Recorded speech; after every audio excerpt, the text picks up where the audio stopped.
Amazing. That was great. I mean, I've seen that. Great.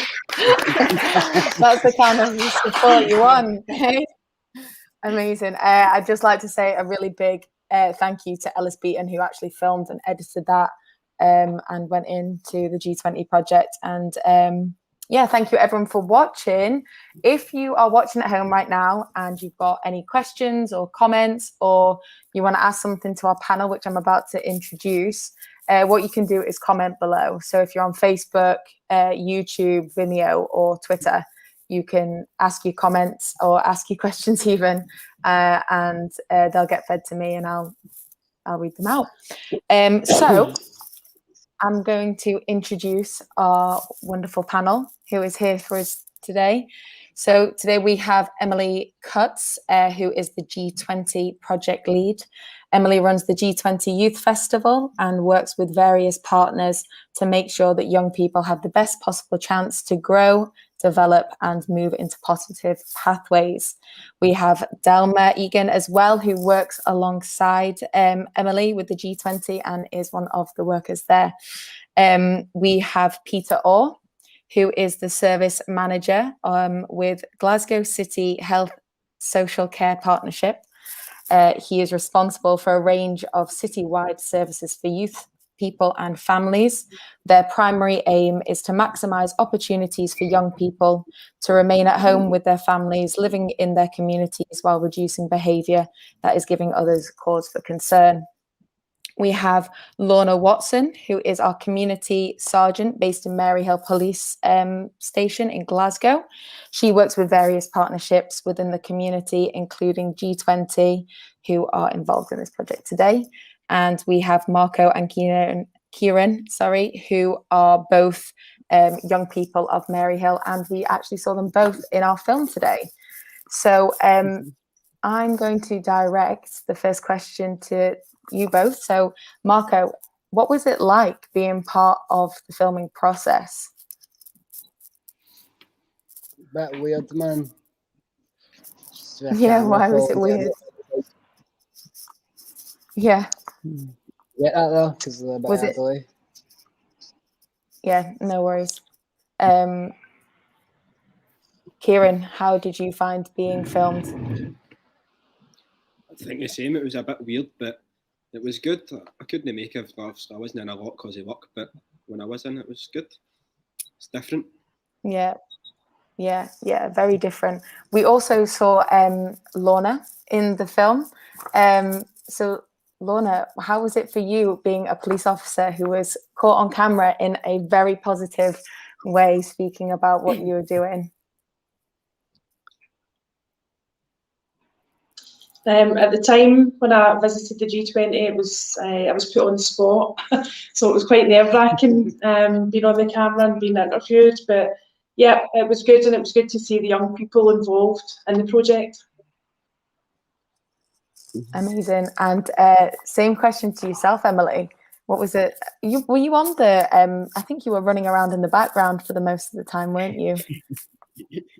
Yeah, I wasn't really in it, but you know, I really enjoyed seeing everyone being part of it and just bringing out the really positive aspects of the young people. It was lovely. So though I wasn't in it, I enjoyed watching everyone's. I'm glad. I suppose for a question that kind of came out of that film, I mean, the film is really centered around the community and what's in the community.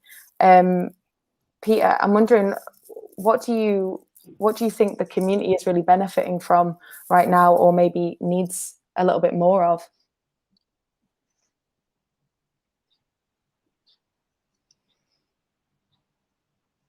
I'm not sure if Peter can hear us at the moment. I think you can hear us, we can't hear him. Yes, I can hear you. I forgot to unmute. Great, there we go. Can I just say, I watched that video and I had a huge big smile from beginning to end. And I suppose one of the things that I would take from it is all of that work, you know, you young folk from Maryhill have been doing in the G20 needs to be celebrated more widely. You know, your food pantry, your delivery of food to vulnerable families, folk that are self-isolating. You know, I hear a lot about what adults do for other adults, but I'm not hearing enough about what young people are doing in their community. So I just want to say thank you. It was a real privilege to be watching that. I think, you know, young people's voices will come on to that. I think more detail are often silent. You know, I work for Glasgow City Health and Social Care Partnership, and one of the things that we want to do is really raise the voice of our young people, the young people that we're working with, hear them and respond appropriately to them. And I think, you know, the more that we can do to support communities and young folk in those communities, then the more benefit that those communities will experience, because young people are the backbone of the communities. You're the future of your communities, and I suppose you can shape what your community is going to look like in the future. And we'll do all we can to help you. But first and foremost, thank you. It was great. Cheers, mate. Yeah, it Appreciate was. that. Appreciate Yeah. that, I know. So I suppose, Marco, Kieran, what would you like to see in the community? How can, you know, when we listen, what can we hear? You know, what do you want to say and what do you want to be heard within, you know, from your voices? Kieran. I don't know. It's like in the community. It's hard to know, obviously, with everything that's going on. But you just like to see a lot more help. Like usually, apart from this, like before all this started happening, there was nothing for us. So I didn't really have nothing to do. So I just like to see more stuff to open up and help young people.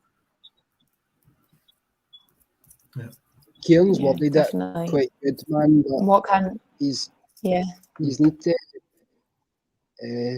speak to younger people than us sometimes, and all, man, because like Aye.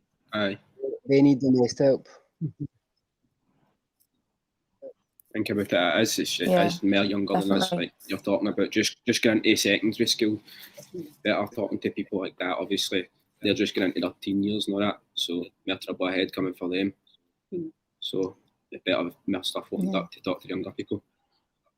Nice stuff that they can do. I Like, suppose, yeah. Aye. there's nothing.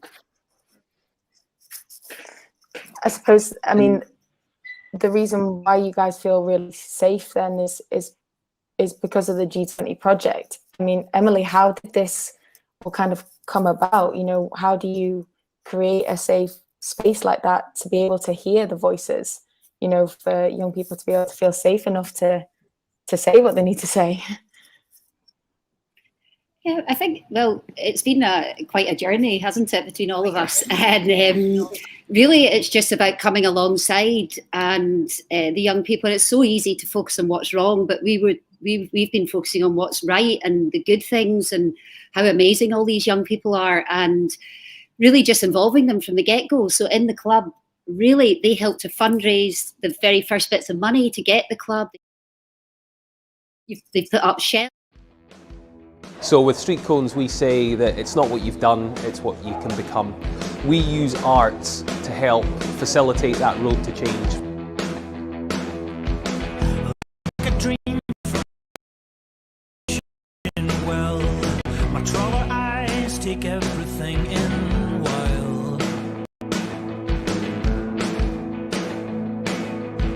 I'm walking down the snake path like a hypnotist under a spell. I think that the film was so good that we had to see it again. We're trying to watch it It again. was just so good that, you know, we were like, let's put it back on and see that. Sorry, Definitely. that interrupted you in the middle of what you were saying there, Sorry. Emily. So it was about how the G20 kind of came about and focusing on the positives. Yeah, they really involving the young people from the start. So they've been involved with raising money to get the club. They've painted it. Marco, you put up the shelves. The wall behind where Marco's sitting was painted by the young people. The wall behind us was painted by the young people, the graffiti. They've helped shape the projects. They decided when the lockdown started that they wanted to help, and they decided that we would cook food and deliver it. And then they helped with that, and they've just been amazing. So I think just we see ourselves as sort of their champions and their support team, but they're the guys who are, you know, we're supporting them to be just the best they can be and focusing on all the great things that they do. And I think involving the young people, I don't know what you would think, but I think involving them from the beginning has helped them to feel more like they own the space and are part of the space. Because I know even the journey to begin with, like we were just reminiscing about this tonight when the club first opened, it was just a bit mad. And they all came in and you tested the boundaries, they wound us up, they did all sorts. And then they realised we're hanging about and we're not going anywhere, and we are going to be here and stay here and support them to, you know, move on to positive destinations. And I think maybe the penny dropped that we actually were here to help and support. So yeah, so I think maybe you've got more of an idea of why you would want to be, you feel included in the club. Aye, it's good, man. Yeah. It's changed a lot for what it started anyway. We used to just come in, it used to just be somewhere to get us off the street. We'd come in here and think we were just at it. We'd just be, we'd come in and we'd be at it. And then the longer it lasted, then we realised the help we could give and that. And then changed for there, didn't it? Yeah. We'd literally just come like every think Wednesday and all that, like, aye, fuck it, man, something to do. And then now look at us. I know. I know, because you two guys That's are such a amazing. success story. I mean, No, go on, please. Yeah, There's sure. a bit of a delay, so please continue, Emily. I was just saying these two are such a success story. I don't. Marco's probably got more to say just about recently. You know, he's come on so much and has got his CS card. He's got a job. He's like matured so much, even over the last year and a half. And same with Kieran, you've got a job. Like you've just matured, and just the relationships us all are really strong and solid, which is nice.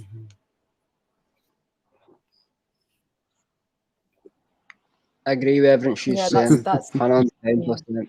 Aye, 100%.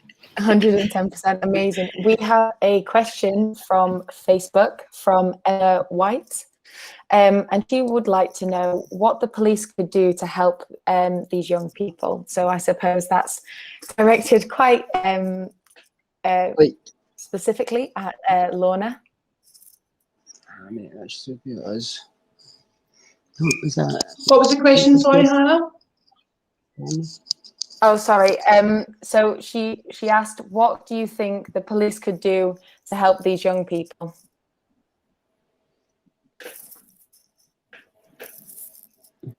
Oh, I'm not sure. For ourselves being in the community, we're there to support and try and break down barriers, build relationships with the young people, find out what are the best places within the community and work with our partner agents that are within the community, and just help as much as we can and just be there. Amazing. I suppose this question could also... The way I see it is if like, they need to stop pouncing on us. Like we should be able to walk our streets and do stuff without getting pulled by the police. Definitely. Aye. Sometimes it just feels like a Yeah, I suppose there's obviously, yeah. I suppose that obviously there's different... Yeah. I mean, Peter, what do you think that social care and social work could do to help help the young people? I think it's a straightforward question, and it's quite a complicated response, because I think every agency, whether it's social work, the police, health, nobody wants bad things to happen to people. None of us. We want good things to happen to people. And sometimes we get involved in situations that can be tense and difficult to find solutions for. And I was intrigued. I thought Marco and Kieran made a really good point earlier on about, involving young people, teenagers who are maybe kind of moving into a time in their life where maybe they do want to be hanging about the streets more. Maybe people do see them, the local community see them as a bit of a pest, a nuisance, so they call the police. The police have to arrive. They've got to manage and respond to situations. I think collectively, I'll go back to my original point, is we need to listen more carefully to what young people are telling us. And we need to try and adjust the way that we deliver our services in a way that's helpful. I work in a job where I've got what's called statutory responsibilities. The police have the same. And sometimes when you're working within a legal framework, it's difficult. But I think we need to find ways to do things differently. Because as I say, we only want the best for our young people in Glasgow. That's what I'm sighted on. I want to maximise opportunities for our young people to do the very best they can. And I think, as you were saying, Kieran and Marco there are two success stories. But I want 1,000 Kieran and Marcos, 20,000 Kieran and Marcos in Glasgow. Success stories. Can I just add, Hannah? Yeah. A lot of the young people, since I've started last year, a lot of them have got trauma. There's trauma in their life, and what happens is the way they deal with the trauma is that they become violent, they use drugs. It's like cause and condition. You have to get down to what the cause is. Why are these young people doing that? And when you speak to them, you actually build a relationship up, and the trust forms. Then they start to tell you some of the stuff that's going on, maybe at home, absent fathers, addiction in the household, being looked after by relatives. I mean, the list goes on and on and on. So I think that we can look at the young people who are maybe vandalising or using drugs, but we don't look at what's underneath and what the cause is, why these young people are doing it. And for me personally, I'd like to see that getting addressed, why these young people are behaving in the way they're doing. I think Peter says a good point that they need to publish their services better. Right. Like they don't. Good they point. don't like. Good point. I don't know the word for it, but they don't like show up and be nice anyway. Yeah. What else do you think could what else do you think could help get more young people involved, do you think? You were talking about going into secondary schools. What else might make people feel safe to speak about these issues? Because it sounds like they're quite vulnerable issues to raise, or if you feel like you're going to get told off, you're very unlikely then to go and start asking for help from someone that you think is going to, do something that you don't want to happen. So how would you like to, how would you address it? What would you do if you were in charge? See, the way the G20 were with us, it just took time. Time's the best thing. If they just spend enough time on them, then eventually they'll get trust. You'll get to talk to them. Yeah. Like even we had Thursday into skate park a couple of days. Just wee things like that. Yeah. So just getting more activities, more things where people can kind of come together and feel safe, and then it kind of works out, through time. Just build trust. Time builds trust, doesn't it? Yeah. And it's relationships, isn't it? We got to know the young people. They got to know each other really well. So it's also the relationships really key, I think, as well. Yeah, you can't just turn up and we come in here and we do something and you're just like, you've been doing this, or get out, you're barred and all that. I mean, just a bit patient with us. Yeah. Because I think you had been barred from places, hadn't you? And then you can't start anywhere. And if you bar someone, where do you start from? So you've got to start from somewhere. You've got to start where they are. I think everybody in Maryhill has been barred for McDonald's. Yeah. Oh no, oh dear. Well, hopefully you can change that and get a better rep and get your burgers and your fries again. There was one thing that came out of the film which I found really powerful, was how much work over COVID you guys have been doing to volunteer your time and your energy, and not only that, thinking of creative ways of how you can use what you have at your disposal to volunteer, to just give back. And I'm wondering how that felt to be volunteering, and what got you involved with all of that. It felt good, man. It's just, how would they even merit, like, just sitting in the house, literally nothing to do at 18 years of age, and you're just like, fuck, man. Like, try dating. So yeah, in a way, that question's more for Marco. Like, he's done a lot more than what I've done. I've got a job myself, obviously. I'm always at working, but when I'm not working and when I'm not helping, it's a good feeling, man. Yeah, I It can feels imagine, like when you got giving back. the essential bags, like, people are just ordering food there, but like when it's essential and you're like, right, these people actually need this food and that, and I'm helping them, you walk away with like, fair dues, I've done a good deed today. Yeah, Yeah, I think it's Which is about giving the young people purpose. It's about purpose. If they wake up in the morning and say, I've got something to do something today. I'm not just Yeah. sitting in my bed and wasting my Aye. fucking day away. Yeah. So this is about giving young people purpose, so that at the end of the day they can think back and I done something good today. Especially for everything the club does for us, you know what I mean? Like, it's good to give back. It is. Yeah, amazing. Yeah, I mean, it's. I guess it's we also such believe- a powerful thing. Yeah, I guess we also believe that helping others actually helps ourselves, all of us.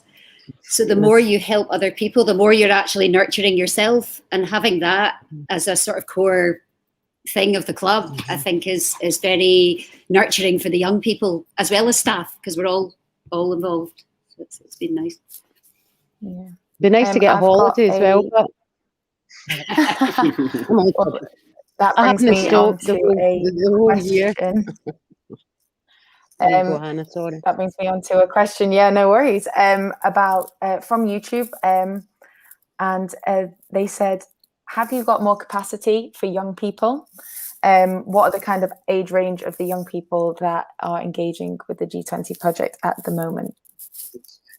14 to like 18. I guess I could. Yeah, man, I'm Younger. in August, so The thing is, we work. No one's referred to the club. Nobody's been ever referred to us. It's all we worked with who came. then the word got about. The word got about, yeah. So your wee brother's coming now, who's 9, and so we've got a whole other network of young people who want to come because they hear about it from the older ones. So we're not a referral kind of club. It's more a grassroots, meeting young people in the community, and the word of mouth. They learn about us, and they want to come, and that's what we kind of pride ourselves. Yeah. Like, we feel good about that they want to come to us. They don't have to come. So Yeah, I mean, it's a Yeah. testament to what you guys are doing. Yeah, I mean, it means that trust has really built up over time. I've actually got another question, which relates to that from, let me just have a look here, which was Claire McDonald on Facebook. She says, "Time builds trust. Can the young people say a little bit more about that?" So Marco and Kieran, they're wondering if you could speak a little bit more about, We were coming What that in here, is. and I wasn't even, like, none of us, not just me, none of us were telling them even our names. Never mind fucking Eton. We didn't tell them our names, they were just jumping about. But now, I know, but now they've got me my CSCS card. I'm starting my job on Monday. So what can I say? I didn't know your name now, didn't they? everybody knows your name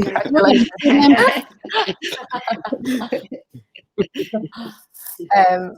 That's great. I'm wondering, Lorna, do you think that's something that maybe the police can use? Is this idea of real time is time is the thing that they need to be able, young people need to be able to have trust, and that, they need to feel like they're safe within those systems. Is that something that you can maybe elaborate on a little bit? Yeah, absolutely. Places like the G20 and other young people's organisations are the key, that we can start building relationships, and for the young people to start building trust in us and being more comfortable in police presence, that we are human beings. We're not just out, yes, we have a job to do, but we are out to break barriers down, build relationships. But yeah, it does take time to get the trust of the young people. In my opinion, I don't think there will be like a trust with police and young people. It's like police, if you're a young person and you see the police, it's like good. It's just like bad. Like that's the way You everybody see the is. police and you just see them drive by and you wonder like, oh no, am I going to get stopped or no? Like it's never this, oh there's a police, that's a good thing. Like it's oh no, what am I We're going to do? safe. Yeah. Aye, we're safe. It's nice to know we're You're safe. safe. I know that. That's But good. it's Yeah, just, and it's trying Yeah, I to think break that's that down. aye, it's just that when you see them, you think, oh, are they going to harass us? Well, I've not done nothing. But sometimes, obviously, when you've not done nothing and they do harass, you know what I mean? It's some of the way I know some police go about it, isn't it? It's no awful police. That's what I'm saying. It's just some like they can come out and just the way they direct their tone and their voice back to you. You're just like, come on, man, no need.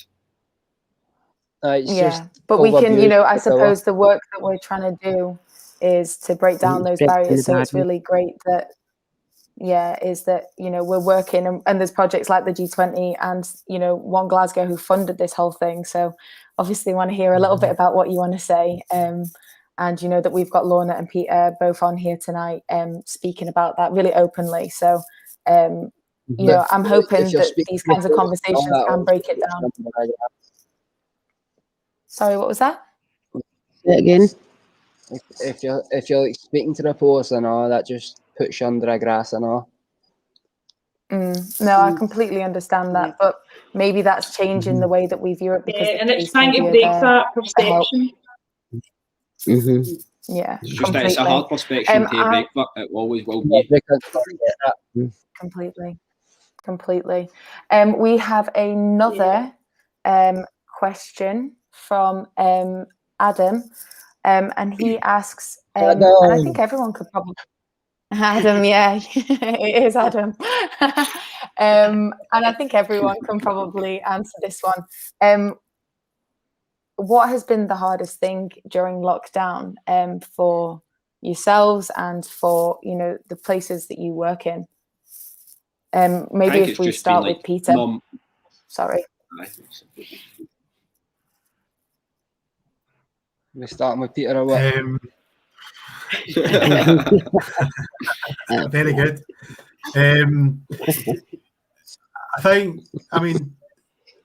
One of the things that's amazed me through lockdown is how resilient people have actually been and how well people have coped. I think through the first lockdown, there was a bit of novelty to it. It was new. None of us knew what was going on, really. I think this second lockdown has probably been more of a challenge for us. So we're hearing, about, some people struggling a wee bit more this time round in terms of isolation.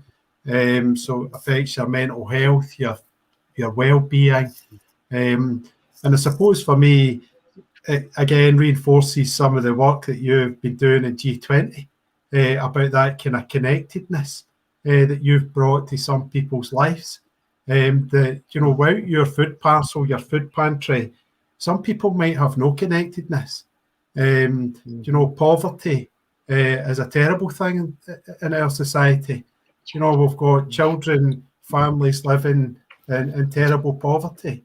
And for me, that's not acceptable. We need to do more to make sure that benefits are maximised for our families. so that they can actually, live a little bit better. But one of the points I was wanting to make it was just about, talking about the job that I can do with young people, young teenagers. But equally, I was reflecting in my head, Marco and Kieran, what can you do to help us with that? Because you're role models, whether you like it or not, you're very positive role models for younger people in your community. And I suppose if I were to come and ask you for help to help me deliver services differently, would you be up for a conversation? Because I do think we need to try and get things better for our young people. But COVID's been awful for us all. It's been a really difficult, challenging time. Yeah. It's suppose, always going to be hard with the situations anyway. Yeah. Go on, Kieran. It's like you need to go in I think it's and be obviously- chiller with it. Just be chill, be normal, isn't it? Like, don't But put then a lot at the same time, you Listen, don't like, want to be that pressure. strict. Like, Aye. so it's a bit hard, isn't it? It's a hard one. What It was is. the question again? So what would we do to help him if he wanted to go and like? To help the young people. What do you think? Aye. Because Marco, you were saying that some of the services aren't very well advertised, and you don't really know what is available. Do you think there's something that can happen with that to engage young people on different levels? Like, where do you find the information, and where should you be able to find the information to get, the help or to engage with these people? It should be on social media, innit? That's what every young person is on. Another one, I Yeah. know, like, see, it's daft to sound right, but see if you're seeing, like, a group of young people, like, floating the streets, like, obviously it might sound weird going out and talking to them, but see if you just go and say to them, like, listen, that's what they done to us at first, like, came in and spoke, had a chat with us, but they just want to go and speak to them, like, this is what's going on, would you be willing to come in and that, and sure, if you want to speak to them and tell them, you obviously show them you want to help, then Can I just suppose say as well that Yeah. I think that there's really not a lot going on in Maryhill for young people. There's really not a lot going on. there isn't. And Maryhill is a massive area. I didn't realise Maryhill was so big. I mean, like Ruck Hill, Lamb Hill, you've got all these attachments. She's So- for Govan. She doesn't know what she's Govan, talking Gorbals, actually.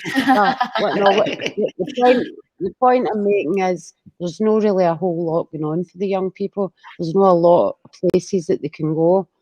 So that's why Could you they're on think the about street. it, I know, Delma. Like, see, when you think about it, this is the only place. Like, think you should have like other like places open. Like, say, obviously, you should have like a G21 or G22. Like, you know what I mean, another place for like other schemes to go, because some schemes want to be mixing with other schemes. You know what I mean? Like, it's always going to be that way. There just needs to be more places to hold stuff. I agree. Yeah, I think that's great. Like, replicate it. Sorry, Lorna, go ahead. I think we do have other kind of youth groups that are out there, but yeah, I think you're right to put it more out on social media and let young people know that there is other facilities out there, that we work with other people as well. So yeah, definitely that I can feed that back into them as well. That's great. Some feedback great. we had was, was- like, once they hit sort of 12 or 13, it's harder to keep the engagement going at a youth club. Is that right? Yeah, just because maybe behaviour becomes less what's expected. You could say that, I know. You just need to like adjust and do more things that they're like, as they get older, do more things that they're gonna like. Obviously, they're gonna grow out of stuff, so have other stuff. You know what I mean? Yeah, absolutely. Like making a film. I like making it. Netflix series. We have Netflix. Hey, look, if it's good enough and we can get the funds, we'll get there. So we have Yanis on Twitter. who asked the young people, the young people must understand as a community we might be intimidated or scared if we don't know who they are. So I suppose this is referring to if you guys are like hanging around outside or something, it might be intimidating for a person. I'm wondering I what see. what That your is- thoughts are on that. That's a good question. Obviously, see, like if you don't know them, and like surely that's no like just you can't just put a tag on somebody you don't know and say, oh, aye, they're doing this, they're doing that, like just because you don't know them. Like you need to give everybody a chance. Like, unless you see with your own eyes they're out there doing something they shouldn't be doing, then fair enough. But if they're out there and you just don't know them, then is there a problem? Yeah. It's Could the you law. say that also Yeah. then about the police? If you don't know them, you should give them a chance. You could die. You could. It's just Good point. Sorry, Mark. But as I said earlier on, and as I said earlier on, and all, Yeah. like, that's what I said. Not all police is like that. You could. It's just the manner of some Yeah, people. Like when of you can course. tell as soon as they go out of van or their car, like you can tell straight away with their tone. Like if they're coming out and being like, oh, I like a bad tone or a good tone. You can talk to some, and other ones you can't get a word in. So there is a difference.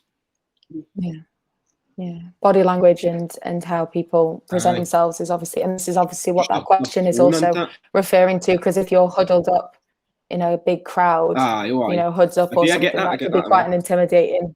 Yeah, Aye. 100%. But I appreciate that answer. I think that's a really great answer, and I think we can all one apply that that's the worst in life. is the taxi drivers, man. Up front, up front, up front. Just because you've got a pair of applause jogging or something. Well, we saw I think, was it your scene in the film where you're getting into the taxi? Were you the taxi driver?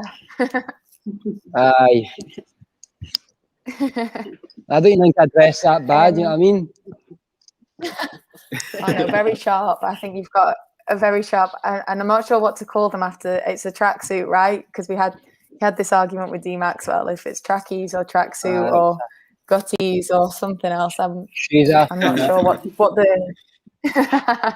She calls our shoes trackies, man. Craziness. We have a question from Tina Goody on Vimeo, who wants to know what makes the G20, what is it about the G20 that makes you want to keep coming back? The workers are good people. The workers, yeah. Guys, we've got a really good relationship with the workers, and just the stuff that Dave does on the places we get to, the stuff we get today. Like, think about it, some of the stuff we've done, we would never have been able to do in our life without the club. So I know, like, just as the guy, we can just go like right up the country and go quad biking. Like they took us. Obviously, you can go paintballing, but let's be honest, your group of pals are not going to turn around and say, "Oh, aye, listen, we've got a score each to paintballing." No chance. I know. No, so Blair they're Paddock, providing that's the next one. opportunities and stuff. Planning's all addict now. Planning, and that's the hardest part of the job, I'm sure, is planning young people that are running around everywhere and trying to get someone together. I know that I find it hard just with myself. So you know, props to you guys. And I think I wanted to pick up on a point actually that Peter had mentioned and something that you both had said, Marco and Kieran, which was, if you want to engage with the young people, you need to go and talk to them. You know, go on the street and talk to them. What if we were to go do that? Do you think you would be forthcoming? Like, do you think you would actually respond well to a social worker or a policeman coming up to you saying, "That's what happened"? Maybe not a social worker or a policeman, but listen, that's what happened. Because like Emily and I can't remember if it was Emily and someone else. Jackie, they ended up speaking to us in the street, and then obviously end up bringing us in, showing us. Then, but aye, it's good. That's what I feel like anyway. Even if you want to get a few people, like say me and Marco, for instance, want to go out with Emily, and obviously it's got to be weird that me and Marco going out and talking to like a wee group of wee guys or something, but just say to them, listen man, they're doing this and they're doing that, and they'll be like, oh, you're doing that. You know what I mean? So it's a good idea. Like the way I see it, Emily and that already go out on Fridays and try and Aye. like find people on COD on that, but I just think they'd be like, state of yours, man, just taking the piss at them. It's weird, man. You never know. It is, man. So I suppose We can't. Yeah. if you're not going to respond too well to a policeman or a social worker approaching you on the street and asking you to come and have a chat, No. what other ways would probably work to have, because if we are going to change that conversation and like Peter was saying, you know, they're really keen on hearing what's happening, how do we then get young people to respond? You know, how do we get people to talk about that and with the main goal to improve, you know, to make it better for the people who are using the services, which are young people? How do you think, you know, anyone that's listening as well, you know, how can people approach young people? That's a lot of people's in one sentence, sorry. I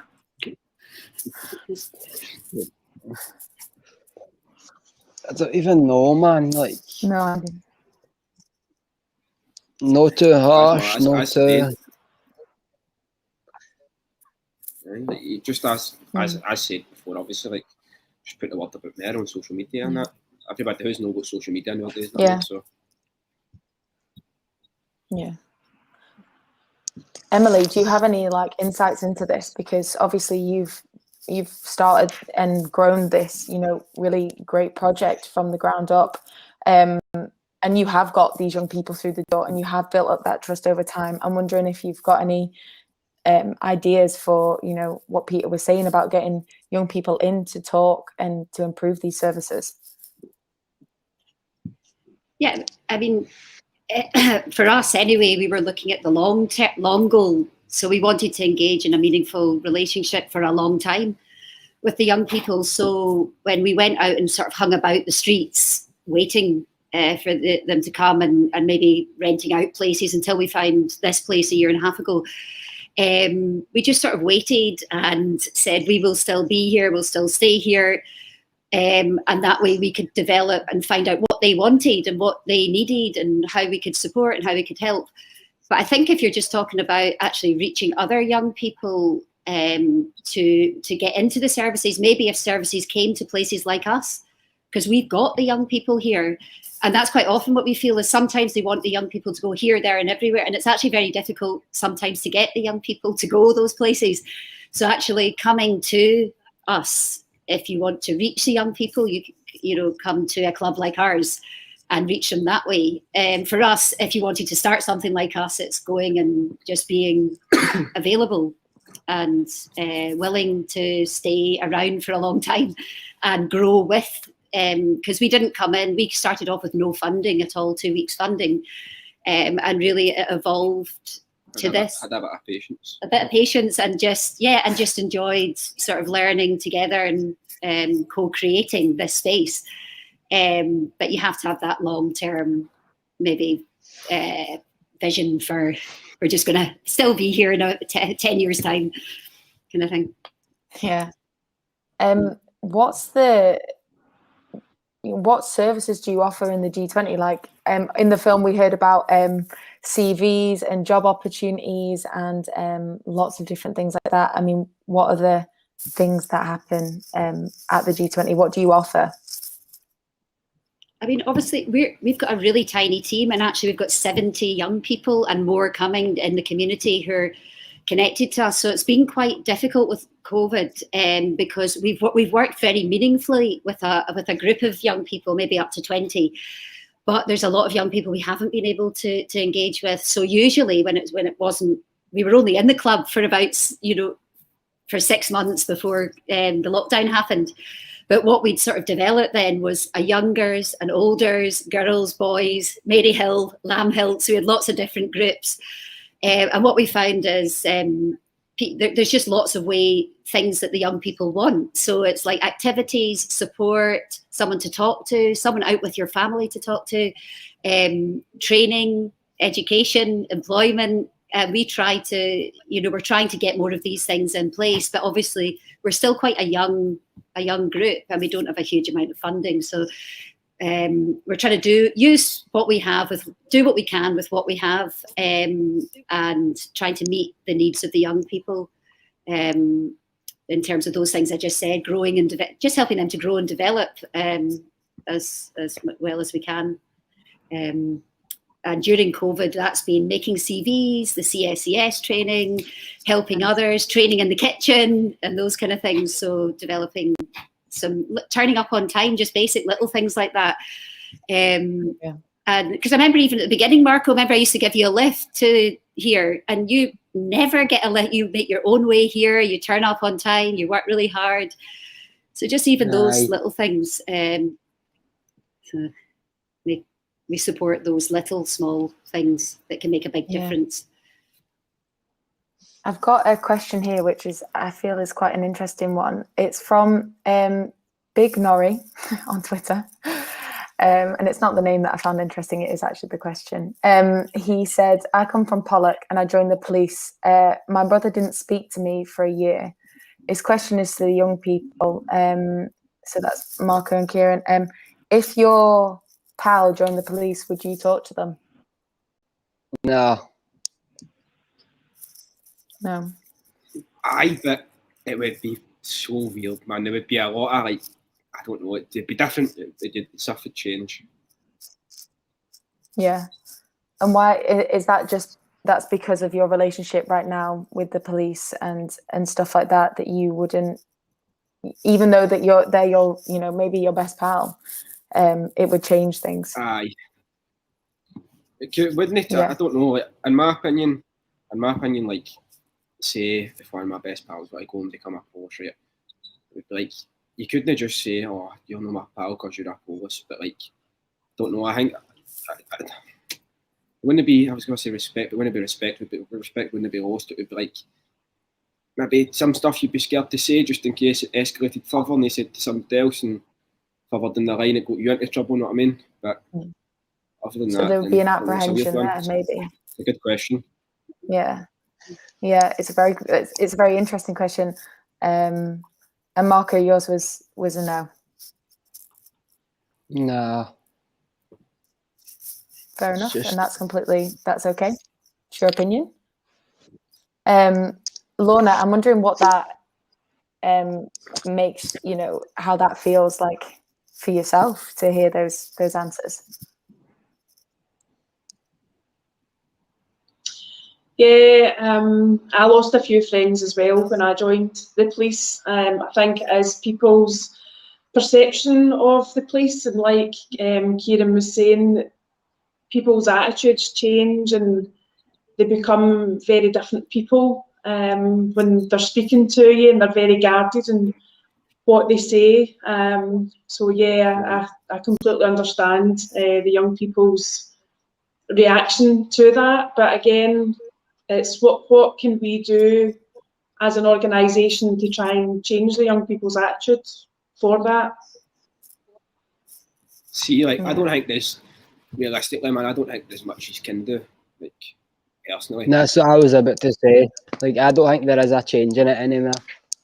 I think that's the way it is.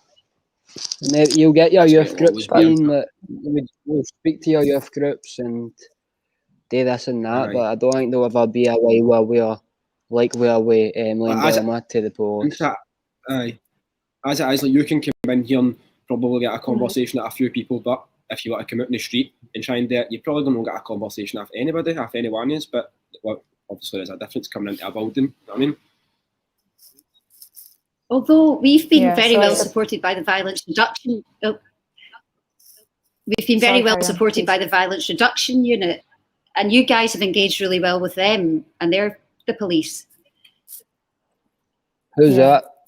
So, like James Docherty, Callum. James Docherty, the police. Yeah.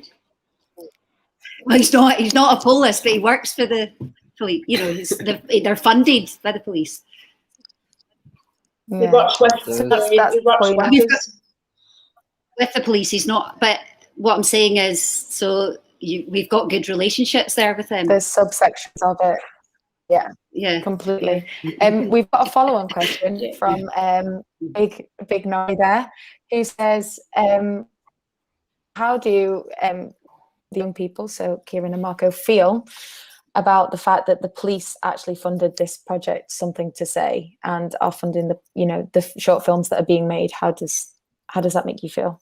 See that like when you think about it, it's good. Like see the sort of stuff like that. Like you could say that is building a bridge, like towards like maybe obviously doing something good.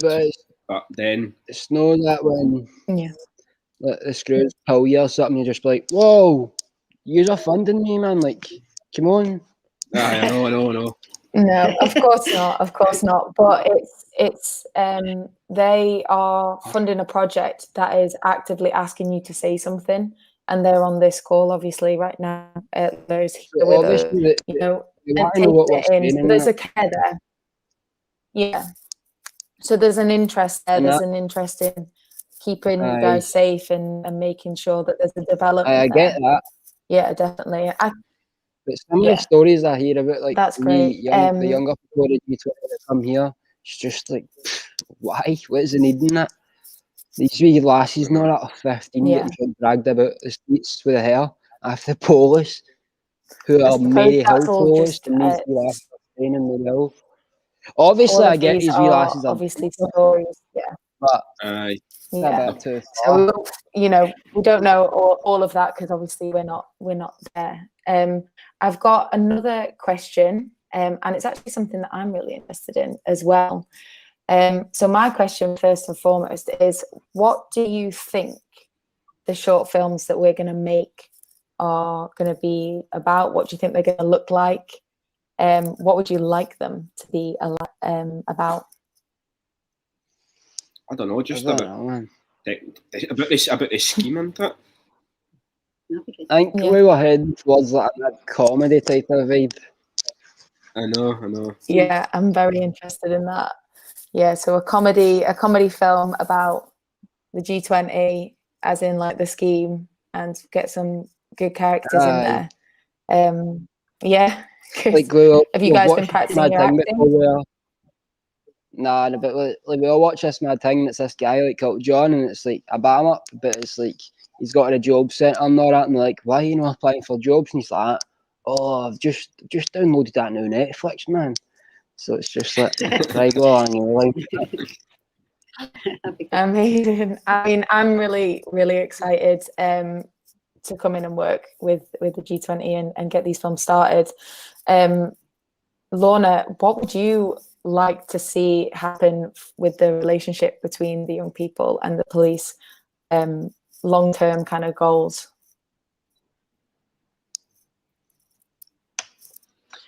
Long-term goals, again, is just to build the trust with the young people, speak to them more, do what we can to build the bridges between ourselves. I know the boys are saying that it's still going to be quite difficult, but that doesn't mean to say that we stop trying. So we still continue on. I'll still continue on and coming into the G20, feeding everything back to my colleagues as well. So that's my hope. That's my hope. Fair enough. Nice. I respect that. Aye. That's good. That is nice. Nice. Peter, you have had a lot of information today about how you could potentially grow the service that you're doing currently and maybe engage with young people. I'm wondering, like, what have you taken from what the young people have said today? So, just to be clear, I don't want to grow my service. I would love it if we didn't need a service such as mine, and I'm sure Lorna would love it if we didn't need a service such as hers. But we do, and I suppose it's just finding ways of learning from each of us. I think Kieran and Marco, highlighted the bit about relationships, the power of relationships, the trust that exists between themselves and the workers in G20. People tend to be referred to the organisation that I work with, not always because they want to. Sometimes it is because they want to. But equally, you know, people, the Lorna encounters and her work don't necessarily want to be involved with the police either. So it's difficult, you know, when we're working with people who really don't want to be with you, and perhaps are a little bit scared about what you might do. You know, social work has a particular press that I don't think is always fair, but it's born out of people's experiences. Lorna, I'm sure tonight will be going, I don't think that's entirely fair, but it's what Kieran and Marco are telling us that happens. And we need to pay attention to that, I think, as people that are involved in our communities. And I guess one of the things that, you know, it's not, I would want every young person or family that's involved with my service to have the best possible experience. That's not always possible because people, as I say, don't want people like me necessarily involved in their lives. But I need to be able to show respect, and I need to be able to say to people, I value you, we're all worth a quid, you know, in this. And it's difficult when people don't trust you. You know, as Marco and Kieran are saying, it's difficult to establish relationships when the back of it is a lack of trust.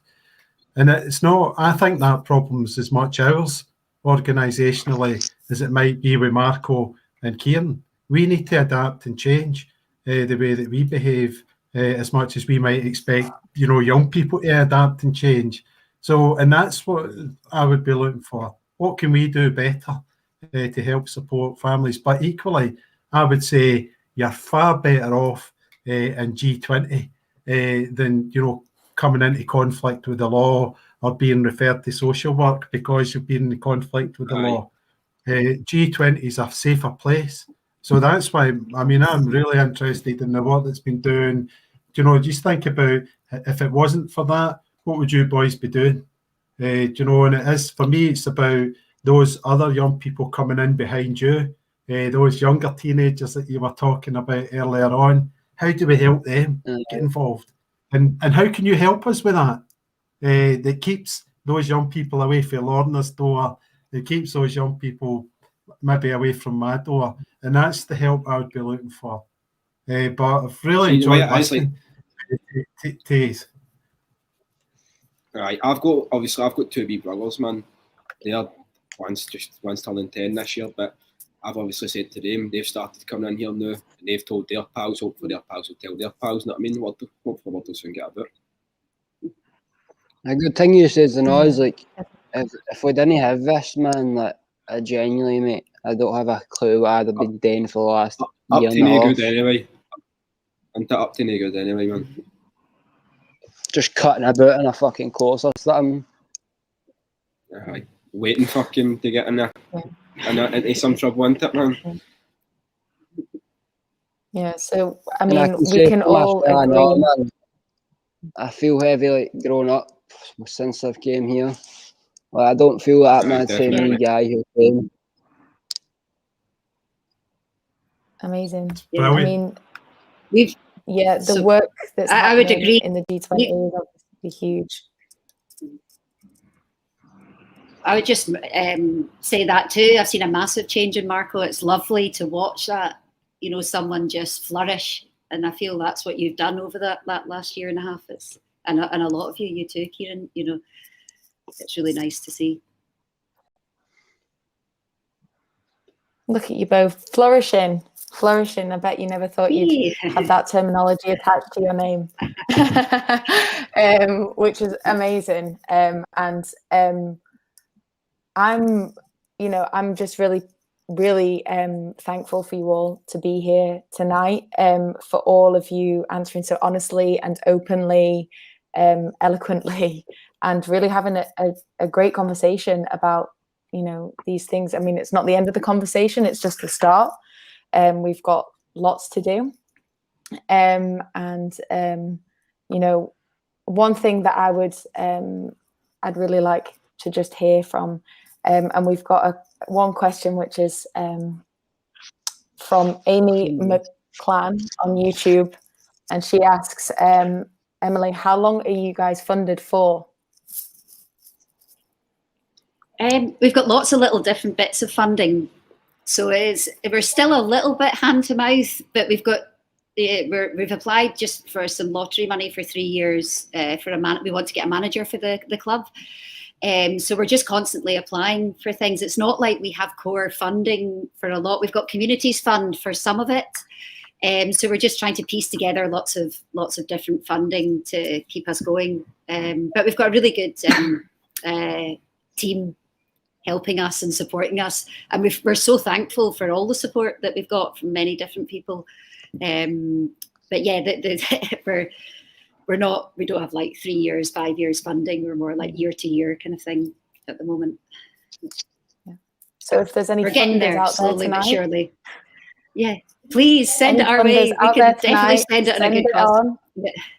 This will be a great project to fund, and you can hear and see the benefits of it.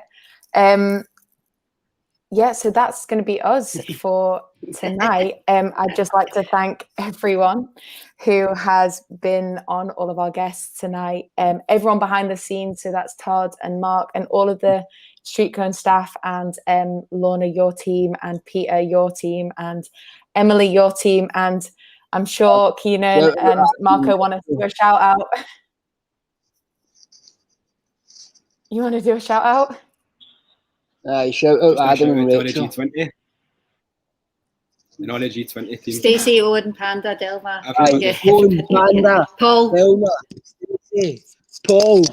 Could be here all night. We've got so many people to thank. They're all legends. Yeah. And Amazing.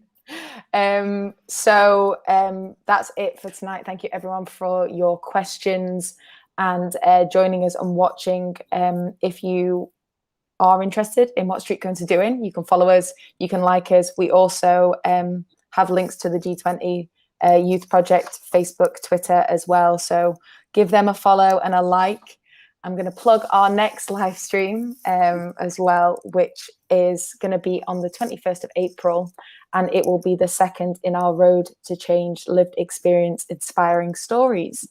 So that's the 21st of April at 7 o'clock as well. Thank you guys all so much for being here and spending the evening chatting to us. And yeah, just it's been really great and really insightful. So thank you all so much. I'll see you all soon. Don't see you for a week.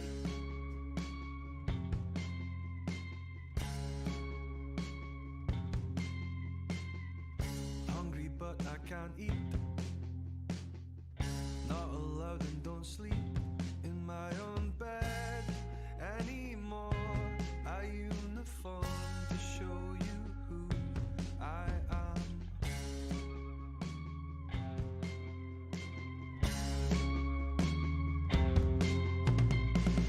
Boring but it's so easy. Same faces all of the time. And my girl on the brain. I'm in dire need of change, but I'll miss it all the same.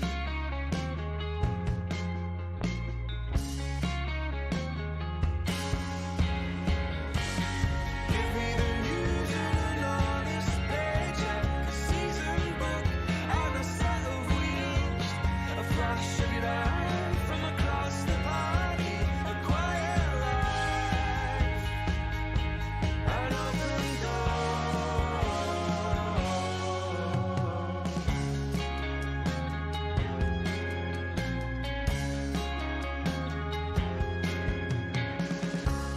Strange place, familiar faces, old furniture, brings it all back. The new makes me curious, and I might miss the routine, but I'd replace it with that scene in front of me any day. I'm amazed at the ways it's gonna change.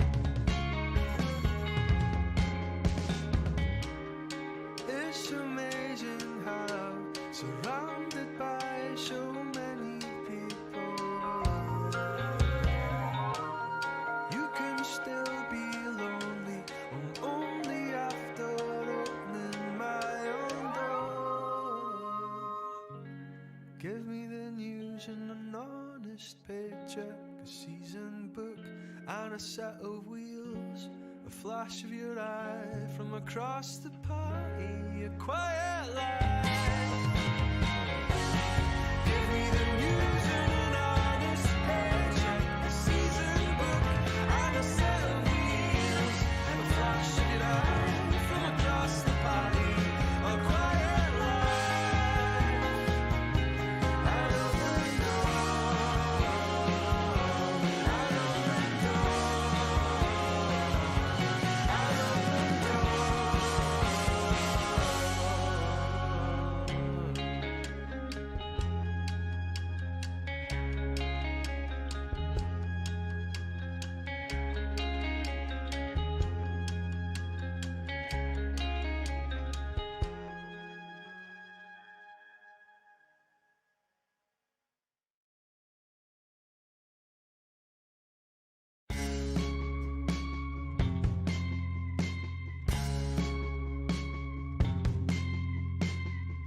hungry but I can't eat. Not allowed and don't sleep in my own bed anymore. A uniform to show you who I am.